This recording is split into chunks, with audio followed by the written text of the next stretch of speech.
أعوذ بالله من الشيطان الرجيم بسم الله الرحمن الرحيم سورة یوسف آیت نمبر 67۔ وقال يا بني لا تدخلوا من باب واحد وادخلوا من أبواب متفرقة وما أغني عنكم من الله من شيء إن الحكم إلا لله عليه توكلت وعليه فليتوكل المتوكلون۔ ترجمہ۔ اور ساتھ ہی یہ بھی کہا کہ میرے بیٹو تم سب ایک دروازے سے شہر میں داخل نہ ہونا بلکہ مختلف دروازوں سے داخل ہونا۔ میں اللہ کی مشیت سے تمہیں نہیں بچا سکتا، حکم اللہ کے سوا کسی کا نہیں چلتا، اسی پر میں نے بھروسہ کر رکھا ہے، اور جن جن کو بھروسہ کرنا ہو انہیں چاہیے کہ اسی پر بھروسہ کریں۔ تفسیر۔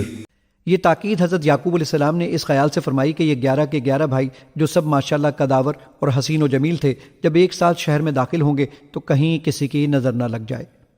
نظر بد سے بچنے کی تدبیر بتانے کے ساتھ ساتھ حضرت یعقوب علیہ السلام نے یہ حقیقت بھی واضح فرما دی کہ انسان کی کسی تدبیر میں بذات خود کوئی تاثیر نہیں ہوتی۔ جو کچھ ہوتا ہے اللہ تعالیٰ کی حکمت اور مشیت سے ہوتا ہے۔ وہ چاہتا ہے تو انسان کی تدبیر میں اثر پیدا فرما دیتا ہے، اور چاہتا ہے تو وہ بے اثر ہو جاتی ہے۔ لہٰذا ایک مومن کا کام یہ ہے کہ وہ اپنی سی تدبیر تو ضرور کرے، لیکن بھروسہ اس تدبیر کے بجائے اللہ تعالیٰ ہی پر رکھے۔ آیت نمبر 68۔ ولما دخلوا من حيث أمرهم أبوهم ما كان يغني عنهم من الله من شيء إلا حاجة في نفس يعقوب قضاها وإنه لذو علم لما علمناه ولكن أكثر الناس لا يعلمون۔ ترجمہ۔ اور جب وہ بھائی اسی طرح مصر میں داخل ہوئے جس طرح ان کے والد نے کہا تھا، تو یہ عمل اللہ کی مشیت سے ان کو ذرا بھی بچانے والا نہیں تھا، لیکن یعقوب کے دل میں ایک خواہش تھی جو انہوں نے پوری کر لی۔ بے شک وہ ہمارے سکھائے ہوئے علم کے حامل تھے، لیکن اکثر لوگ معاملے کی حقیقت نہیں جانتے۔ تفسیر۔ یعنی بہت سے لوگ یا تو اپنی ظاہری تدبیروں کو ہی مؤثر حقیق سمجھ بیٹھتے ہیں، یا ان پر اتنا بھروسہ کر لیتے ہیں کہ انہیں کبھی یہ خیال بھی نہیں آتا کہ جب تک اللہ تعالیٰ ان تدبیروں میں تاثیر پیدا نہ فرمائے ان کا کوئی نتیجہ برآمد نہیں ہو سکتا۔ لیکن حضرت یعقوب علیہ السلام ایسے نہیں تھے۔ انہوں نے جب اپنے صاحبزادوں کو نظر بد سے بچنے کی تدبیر بتائی تو ساتھ ہی یہ کہہ دیا کہ یہ محض ایک تدبیر ہے، لیکن نفع اور نقصان پہنچانے کا اختیار اللہ تعالیٰ کے سوا کسی کو حاصل نہیں ہے۔ چنانچہ ان کی یہ تدبیر نظر بد سے حفاظت کی حد تک تو اللہ تعالیٰ کے حکم سے کام آئی، لیکن اللہ تعالیٰ ہی کے حکم سے یہ بھائی ایک اور مشکل میں گرفتار ہوئے جس کی تفصیل آگے آ رہی ہے۔ آیت نمبر 69۔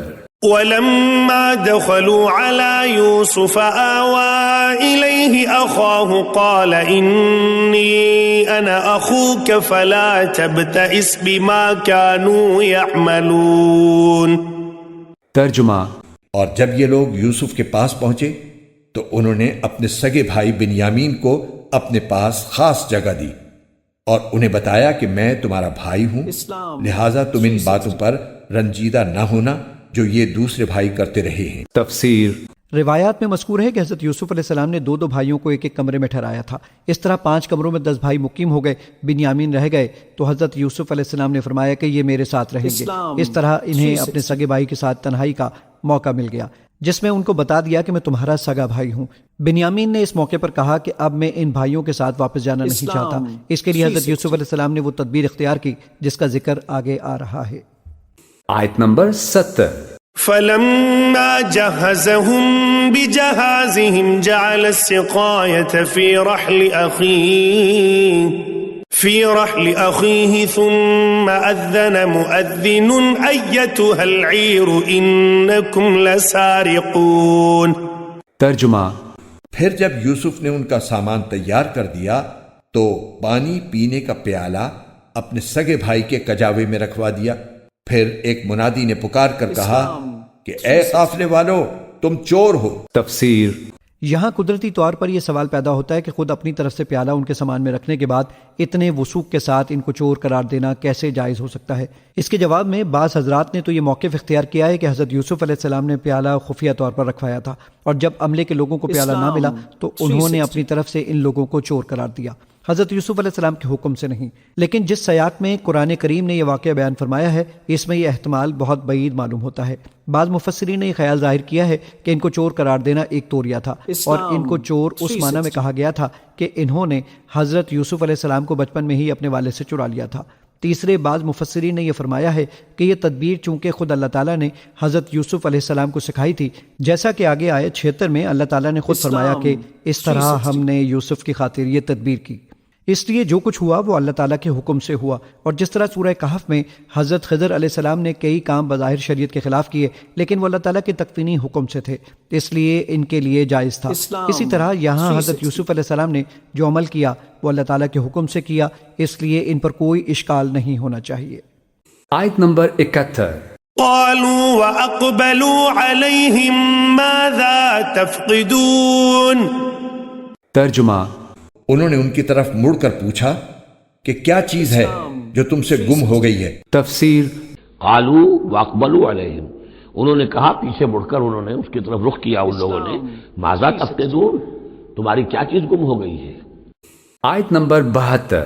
قالوا نفقد صواع الملك ولمن جاء به حمل بعير وأنا به زعيم۔ ترجمہ، انہوں نے کہا کہ ہمیں بادشاہ کا پیمانہ نہیں مل رہا، اور جو شخص اسے لا کر دے گا اس کو ایک اونٹ کا بوجھ انعام میں ملے گا، اور میں اس انعام کی دلوانی کی ذمہ داری لیتا ہوں۔ تفسیر، یہ شاہی پیمانہ تھا اور بظاہر قیمتی تھا، ورنہ اس کی تلاش میں اتنی محنت نہ کی جاتی۔ آیت نمبر 73۔ قالوا تالله لقد علمتم ما جئنا لنفسد في الأرض وما كنا سارقين۔